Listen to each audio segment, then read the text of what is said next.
اسی سے آپ اندازہ کر لیں اللہ تعالیٰ اثر قبول کرنے سے پاک و صاف ہے۔ لہٰذا کوئی نیک آدمی یہ سوچے میں 5 وقت نماز پڑھ رہا ہوں، گناہ سے بچتا ہوں، تو اللہ پہ کوئی احسان کر رہا ہوں، اللہ تعالیٰ ایک اثر قبول کرے اور پھر میری تمام دعائیں قبول ہونی چاہیے۔ کوئی دشمن اگر مجھے گالی بک دے ادھر ہی تڑپ کے مر جانا چاہیے کیونکہ اللہ کے پیارے کو گالی دے دی ہے۔ ارے بھائی یار، اللہ کی ذات بے نیاز ہے بھائی، کتنی عبادات کر لو اس کی ذات پر اثر نہیں ہوتا۔ اسی طرح اگر کوئی گناہ گار ہے، یہ میں ترغیب کے لیے نہیں دے رہا ہوں، مایوسی سے نکالنے والے کے لیے کلمات ہوتے ہیں کہ گناہ گار ہے، زانی ہے پکا، اور بہت اس نے فراڈ کیے ہیں، دھوکے دیے، قتل و غارت، بھئی 100 کا عدد پورا کر لیا ہے بھائی نے، قتل کر کے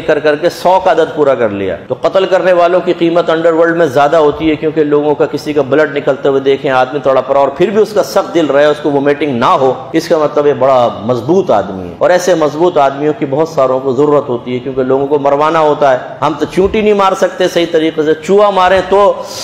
کر کے بھاگ جاتے ہیں، بھاگ کے نہیں بھائی نہیں، وہ ایک بار ماریں گے چوہا تڑپنے لگے گا تو چھوڑ کے بھاگ جائیں گے، نہیں بھائی میرے اندر ہمت نہیں، چوہا پھر سنبھل کے بھاگ جاتا ہے نالی کے اندر۔ تو ہم تو ایسے کمزور لوگ ہیں، اب جو انسانوں کو مار دے، اس کا پیٹ کاٹ دے، آنتیں باہر نکال دے، آنکھیں باہر نکال دے، تو بھائی وہ تو بڑا مضبوط آدمی ہے۔ تو ایسے لوگ جو ہوتے ہیں وہ بالکل مایوس ہو چکے ہوتے ہیں کیونکہ وہ قتل کرتے ہیں، پھر ڈرگس کے نشے میں ڈوب جاتے ہیں، ان کو ڈرگس اتنی دی جاتی ہے کہ بس وہ ان کی زندگی یہ ہوتی ہے، ہوش میں آؤ قتل کرو، دوبارہ نشے میں چلے جاؤ، عالم ہوش میں شاید ضمیر زندہ ہو جائے اور مقتولوں کی شکلیں سامنے آ جائیں، ملامت ہو۔ خیر یہاں نہیں تو آخرت میں تو خیر ہے ہی انجام، لیکن ایسے لوگ بہت زیادہ مایوس ہوتے ہیں اور وہ کہتے ہیں کہ ہمارے لیے کچھ نہیں ہو سکتا، میں نے اتنے لوگوں کو قتل کیا ہے، سب کچھ نہیں۔ لیکن میرے آقا صلی اللہ علیہ وسلم نے بنی اسرائیل کے ایک شخص کے بارے میں بتایا کہ اس نے 97 مرڈر کیے، 97 قتل کیے۔ پھر ایک جاہل کے پاس پہنچا اور کہا کہ میں نے 97 سب کے سب ناحق قتل کیے ہیں، خواہ مخواہ قتل کیے، تو میری مغفرت ہو سکتی ہے کہ نہیں، میری توبہ اللہ کی بارگاہ میں قبول ہو سکتی ہے کہ نہیں؟ جاہل نے کہا 97 قتل تو نہیں بچے گا۔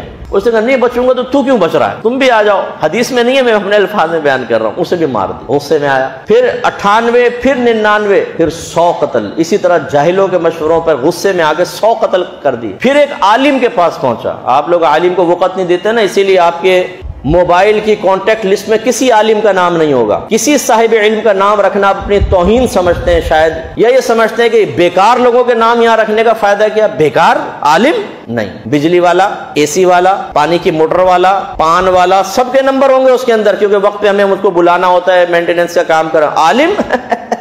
عالم تو ہم جمعے میں بیان سنتے جا کے، وہ بھی دیر میں آ کے بیٹھتے ہیں پیچھے تاکہ آدھے سے آدھا بیان سننے کو ملے اور جلدی سے باہر نکل کے اس سے کہیں زیادہ امپورٹنٹ کاموں میں مشغول ہو جائیں، کوئی ایک بھی نام نہیں۔ لیکن اس کی برکت دیکھیں، وہ شخص عالم کے پاس گیا اور اس نے کہا کہ میں نے 100 قتل کیے، کیا میری توبہ قبول ہو سکتی ہے؟ اس نے کہا کہ تیرے اور تیرے رب کے درمیان کون آ سکتا ہے، تو کامل توبہ کر، اللہ تعالیٰ تیری توبہ ضرور قبول فرمائے گا۔ لیکن یہ بستی بروں کی بستی ہے، فلاں پہاڑ پر کچھ نیک لوگ اللہ کی عبادت کر رہے ہیں، تم وہاں چلے جاؤ اور ان کے ساتھ عبادات اختیار کرو، اللہ تمہاری بخشش فرما دے گا۔ اس کے دل میں بات بیٹھی، وہ چل پڑا توبہ کے ارادے سے، توبہ تو کر لی ہوگی فوراً کہ اب نہیں کروں گا، لیکن ان کی صحبت میں جانے کے ارادے سے چلا، لیکن راستے میں ملک الموت علیہ السلام نے اس کی روح کو قبض کر لیا۔ ابھی اللہ تعالیٰ کا دیکھیں مشیت ہے، عذاب کے فرشتے بھی آ گئے، رحمت کے فرشتے آ گئے، جھگڑا شروع ہو گیا۔ رحمت کے فرشتے کہنے لگے کہ ہم لے کر جائیں گے کیونکہ توبہ کے ارادے سے چل پڑا تھا۔ جہنم کے فرشتے کہنے لگے کوئی نیکی زندگی میں نہیں کہ 100 قتل کیے، ہم لے کر جائیں گے، ابھی کون سا وہاں پہنچا تھا۔ پھر اللہ نے ایک اور فرشتے کو نازل فرمایا، اس نے کہا ٹھہرو میں تمہارے درمیان فیصلہ کرتا ہوں، تم اس کا فاصلہ ناپو،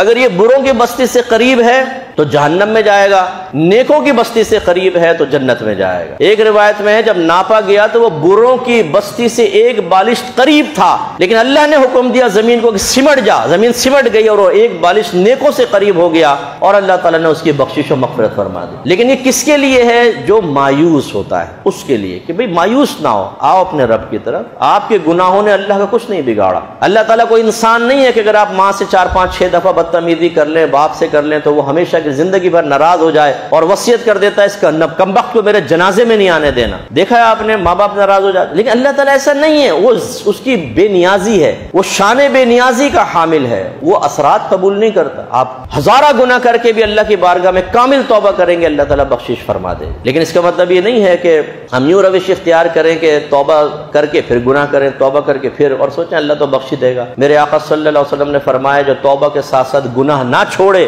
وہ اپنے رب سے مذاق کرنے والا ہے، یہ بھی بری چیز ہے۔ تو اس لیے بہرحال یہ آپ کو سمجھایا کہ اللہ کی بے نیازی بہت بڑی ہے۔